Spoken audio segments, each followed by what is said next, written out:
Hello दोस्तों, मैं राहुल। चलिए आपका वेलकम करता हूं द ट्रेडिंग इंस्टीट्यूट में। और आज हम लोग जो है टॉपिक स्टार्ट करने वाले हैं एक्सचेंजेस क्या होते हैं और कैसे काम करते हैं। बहुत बेसिक तरीके से मैं आपको लूंगा। इसके पहले वाले वीडियोस में हम लोगों ने देखा था कि कॉर्पोरेट एक्शंस क्या होती है। अगर आप लोगों ने मेरा पहले का वीडियो नहीं देखा है तो डिस्क्रिप्शन बॉक्स में जाकर आप लोग मेरे प्रीवियस वीडियोस देख सकते हैं जो कि कॉर्पोरेट एक्शन रिगार्डिंग्स हैं। और आज हम लोग चालू करेंगे कि स्टॉक मार्केट के अंदर एक्सचेंजेस कैसे काम करते हैं। तो चलिए मैं वन बाय वन इस टॉपिक को लेता हूं और सबसे पहले मैं स्टार्ट करता हूं with the definition of exchanges. What does it mean by exchange? क्या समझते हैं आप लोग एक्सचेंज से?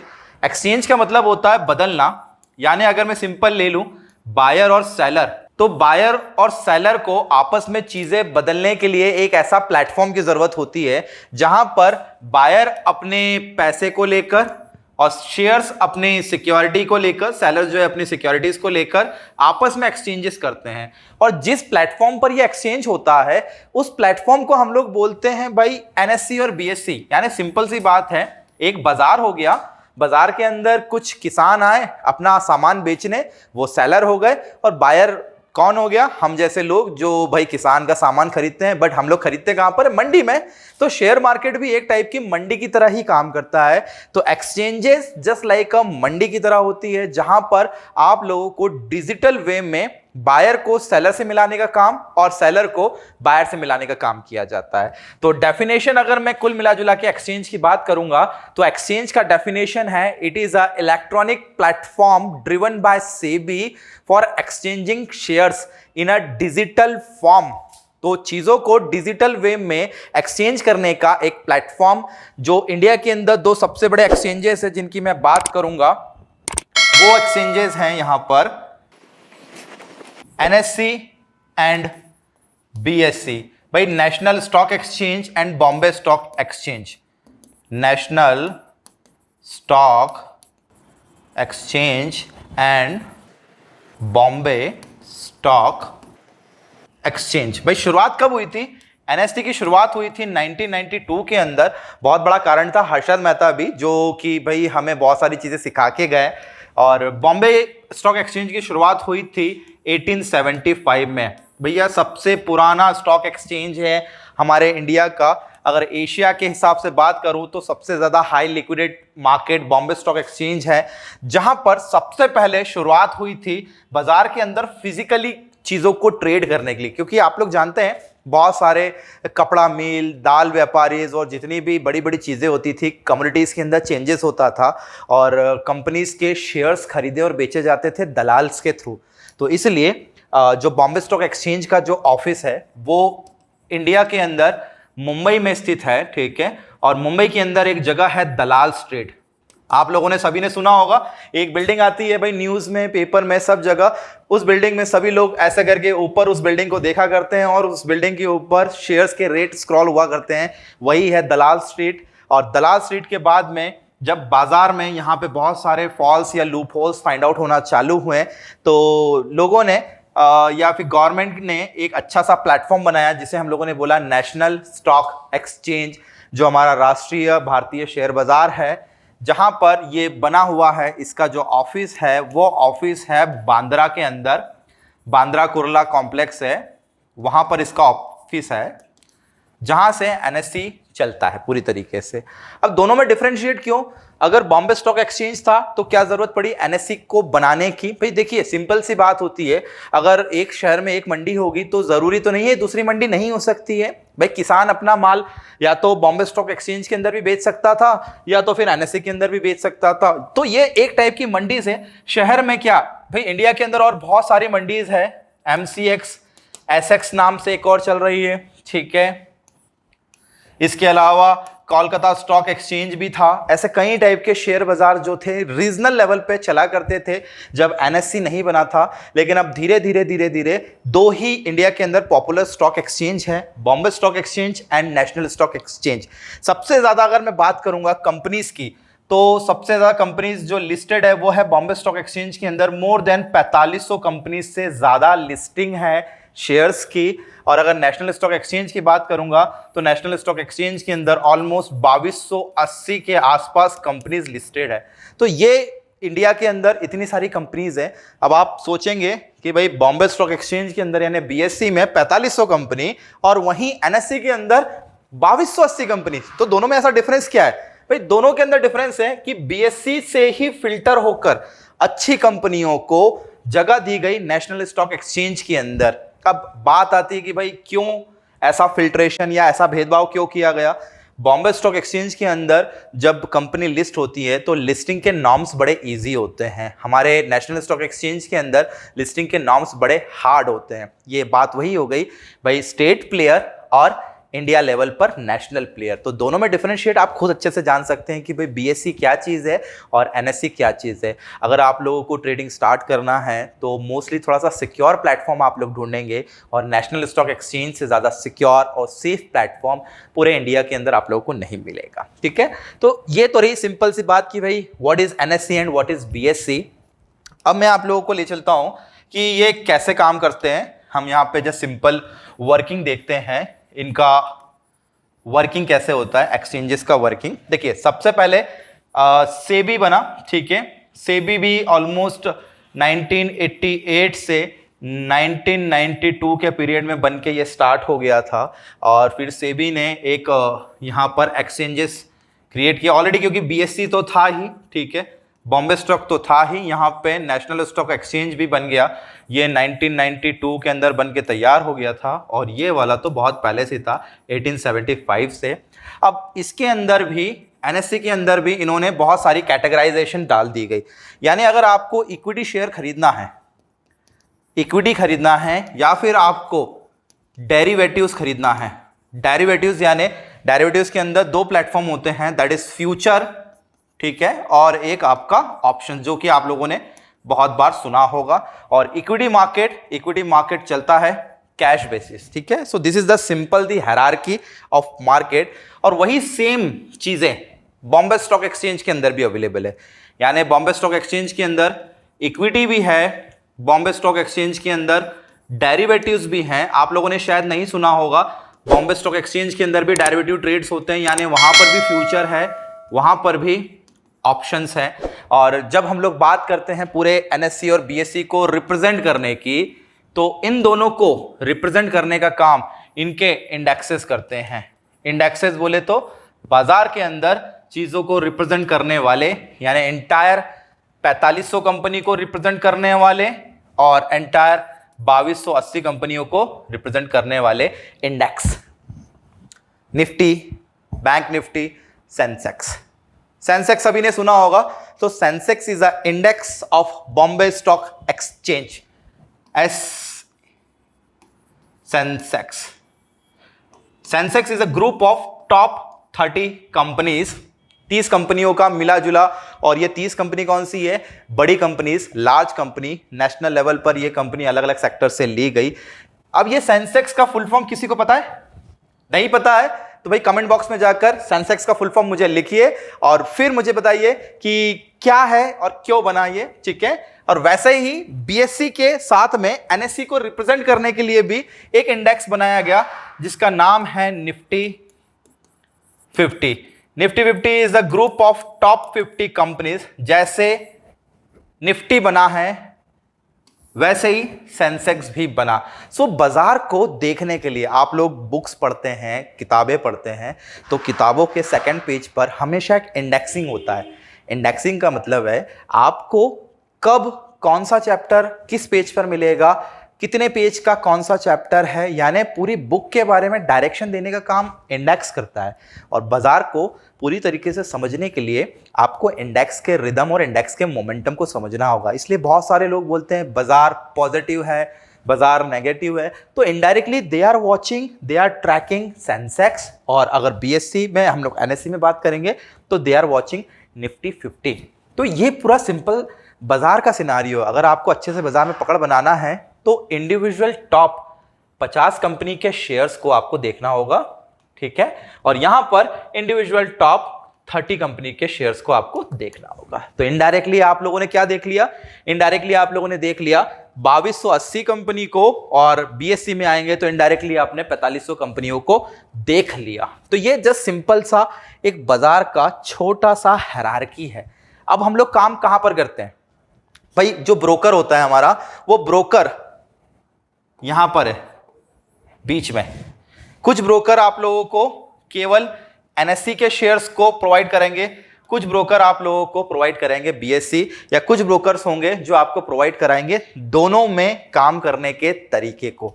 ठीक है, जो शेयर्स एनएससी में हैं जरूरी नहीं वो शेयर्स बीएससी में हो। ठीक है, जो शेयर्स बीएससी में है जरूरी नहीं वो एनएससी के अंदर भी हो। हाँ, कॉमन शेयर्स हो सकते हैं, ये 2280 शेयर्स 4500 में से आ सकते हैं। तो दिस इज लाइक फिल्ट्रेशन हो गया। तो NSC is the safest instrument या सेफेस्ट प्लेटफॉर्म है या बाजार है जहां पर आप लोग शेयर्स का ट्रेडिंग इजीली कर सकते हैं।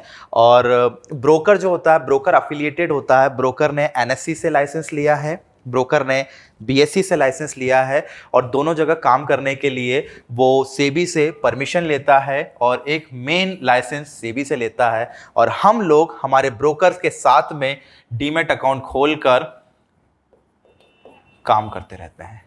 तो डीमैट अकाउंट के अंदर आप अपने शेयर्स को, चाहे वो बीएससी के अंदर के शेयर्स हो चाहे वो एनएससी के अंदर के शेयर्स को हो, दोनों को आप होल्ड करके रख सकते हैं। Because of demat is a like security आपका है, जहां पर आप लोग इंटेंजिबल फॉर्म के अंदर आपके सिक्योरिटीज को होल्ड करके रख सकते हो, जैसे कि शेयर्स, बॉन्ड, डिबेंचर्स। ठीक है, ये जितनी भी चीजें हैं these are intangible in natures, दिखती नहीं है, हवा है, और हवा को स्टोर करने के लिए एक डीमैटेरियलाइज अकाउंट बनाया गया था।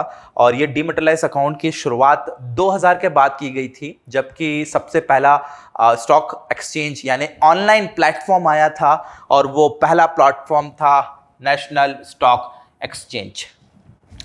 भैया हमारे इंडिया के अंदर अगर बात करेंगे तो ऑनलाइन पहला प्लेटफॉर्म एनएससी था, ना कि बीएससी। बीएससी पहला जरूर था, 1875 में बना जरूर था, लेकिन एनएससी की बात करेंगे तो एनएससी ऑनलाइन प्लेटफॉर्म था। यानी डीमैट की शुरुआत किसने करी? डीमैट की शुरुआत करी नेशनल स्टॉक एक्सचेंज ने। दैट्स व्हाई रिलायबल है, इसलिए बहुत सारे लोग इस पर ट्रस्ट करते हैं, ना कि बीएससी पर। भाई बीएससी में वो बहुत छोटी छोटी कंपनीज, पैनी स्टॉक्स आप जिसको बोलते हैं, वो बहुत सारे पैनी स्टॉक्स लिस्ट हो जाते हैं, और काफी जरूरत नहीं पड़ती है। केवल और केवल 8 करोड़ रुपए की अगर किसी कंपनी की नेटवर्थ होगी तो वो स्टॉक मार्केट के अंदर स्मॉल शेयर्स की कैटेगरी में लिस्ट हो जाएगा।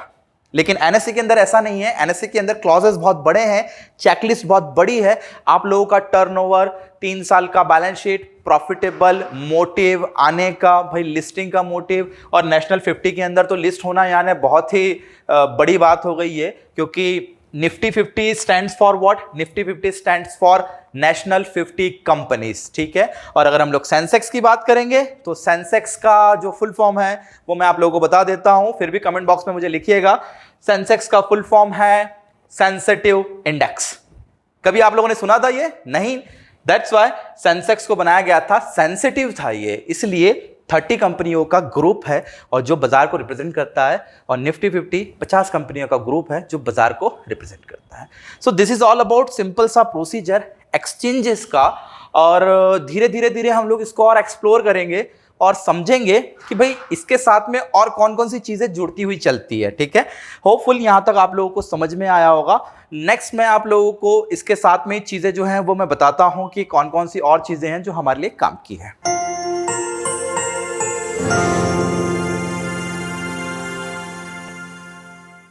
चलिए, अभी हम लोग बात कर रहे थे भाई एक्सचेंजेस की। एनएससी हो गया, बीएससी हो गया, और ये कैसे काम करते हैं, क्यों बने थे, बाजार के अंदर कितनी कंपनीज हैं, और ये कैसे हम लोग इनको देख सकते हैं, मॉनिटरिंग कर सकते हैं। तो यहां तक आई होप आप लोगों को समझ में आया होगा। अब मैं नेक्स्ट ले चलता हूं आप लोगों को कि व्हाट इज द स्ट्रक्चर, कैसे ये काम करता है। ठीक है, चलिए आइए। This is the structure of our market. ठीक है, सिंपली अगर मैं बात करूंगा तो हमारे लिए मेन इंपॉर्टेंट चीज अभी क्या है हमें समझने के लिए, भाई ट्रेडिंग स्टार्ट करने के लिए what you need? You need a broker. सबसे पहले आपको ब्रोकर की जरूरत पड़ती है। और ब्रोकर हूं? भाई ब्रोकर आप लोगों के पास में बहुत सारे हैं। There are an number of broker list market के अंदर। हम लोग नेक्स्ट वीडियो के अंदर हम लोग ब्रोकर्स के टाइप पढ़ेंगे, कौन कौन से ब्रोकर्स होते हैं, कैसे ब्रोकर्स चूज किया जाए। बट मैं आप लोगों को बता देता हूं भाई बहुत सारे ब्रोकर्स होते हैं, जैसे बैंक भी अपने आप में ब्रोकर्स हैं, एंजल ब्रोकिंग हो गया, ठीक है, शेयर खान हो गया, ये इस टाइप के बहुत सारे ब्रोकर्स हैं, आप लोगों को मिल जाएंगे।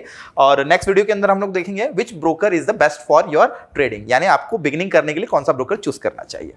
चलिए, तो ब्रोकर इंपॉर्टेंट है। ब्रोकर करता क्या है? ब्रोकर का काम है आपका डीमैट अकाउंट ओपन करना, ठीक है, डीमैट अकाउंट, और साथ में डीमैट के एक अकाउंट और ओपन होता है, that is called trading account, ठीक है। आप लोगों को पता होना चाहिए, हमें अगर ट्रेडिंग की शुरुआत करना है तो ट्रेडिंग की शुरुआत सबसे पहले होती है डीमैट और ट्रेडिंग अकाउंट से, जो कि आपका ब्रोकर खोलेगा, ठीक है। तो पहला काम हो गया। अब इन्वेस्टर के अंदर हम लोग इन्वेस्टर्स हो गए, भाई हमारा काम है पैसा लगाना, ठीक है, हम लोग पैसा लगाकर ब्रोकर के थ्रू, अब ये who broker, broker is certified. कौन है भैया ये ब्रोकर? सर्टिफाइड है from regulatory bodies. Who regulators? भाई रेगुलेटर्स हो गया आरबीआई और सेबी। जब बात होती है कैपिटल मार्केट की, ये क्योंकि भाई एक्सचेंजेस हैं, शेयर मार्केट की शुरुआत जहां से होती है, उसके लिए सबसे पहले हमें लाइसेंस लेना पड़ता है सेबी से, security exchange board of India, और आरबीआई मॉनिटरिंग करता है, क्योंकि पैसों की बात होती है तो आरबीआई पीछे नहीं हटता है। तो ब्रोकर को सेबी से एफिलिएशन लेना पड़ता है। उसके साथ में एनएससी और बीएससी के अंदर, एनएससी और बीएससी से लाइसेंस लेना पड़ता है कि वो ब्रोकर वहां पर ट्रेड करा सकता है। ब्रोकर एक मीडिएटर है, मात्र एक बिचौलिया है, जिसके थ्रू हम हमारे सौदों को, ऑर्डर्स को प्लेस करते हैं। यानी आपके इन्वेस्टर्स को क्या करना है? आपको ऑर्डर प्लेस करना है, ठीक है, ऑर्डर प्लेस करना है, प्रॉफिट और लॉस मैनेजमेंट, ठीक है, ट्रांजैक्शन मैनेजमेंट और मार्केट सर्च, ठीक है, ये सारी चीजें आप लोगों को कौन प्रोवाइड करके देगा? आपका ब्रोकर, ठीक है, ये फैसिलिटी आपको देता है ब्रोकर। अब बात आती है कि भाई ब्रोकर आपके सौदों को कहां ले जाता है? ब्रोकर आपके सौदों को ले जाता है एक्सचेंज में। अब एक्सचेंज इंडिया के अंदर हम लोगों ने देख लिया, दो टाइप के एक्सचेंजेस है, एक तो एनएससी हो गया और एक आपका BSc, national stock exchange and Bombay Stock exchange, ठीक है। अब शेयर्स खरीद लिया, अकाउंट भी ओपन हो गया। अब शेयर्स खरीदने के बाद में शेयर्स कहां जाएगा? क्या प्रोसेस होती है? आपने कभी देखा शेयर खरीदने के बाद में क्या ब्रोकर के पास में रहता है शेयर? नहीं जी, ब्रोकर तो एकमात्र बिचौलिया है जो आपके ऑर्डर्स को फॉलो कर रहा है। आपने बोला शेयर बाय कर लो, तो वो बाजार में जाएगा, नेशनल स्टॉक एक्सचेंज में जाएगा, वहां बाय करेगा, क्योंकि कोई ना कोई सेल कर रहा होगा, वो बाय करके उठाकर आपको शेयर दे देगा। अगर आपको शेयर सेल करना है तो ब्रोकर आपके इंस्ट्रक्शन को आगे भेजेगा एक्सचेंज में, वहां सेल कर देगा, वहां सेल हो जाएगा, किसी और को चला जाएगा। तो ये बाइंग सेलिंग का ऑर्डर फॉलो करता है ब्रोकर, और उसके बदले आप लोगों से ब्रोकरेज लेता है मात्र, ठीक है। अब अगर मैं बायर हूं, मुझे शेयर खरीदना है लॉन्ग टर्म के लिए, तो मेरा शेयर मेरे पास में भी नहीं रहेगा, ब्रोकर के पास में भी नहीं रहेगा, मेरा शेयर रहेगा गवर्नमेंट के पास में। और गवर्नमेंट जहां शेयर्स को रखती है उसे हम लोग बोलते हैं डिपॉजिटरीज। एनएसडीएल और सीडीएसएल डिपॉजिटरी ऑर्गेनाइजेशन होती है जहां पर हमारे शेयर रखे जाते हैं। नेशनल सिक्योरिटी डिपॉजिटरी लिमिटेड और सेंटर डिपॉजिटरी सर्विस लिमिटेड।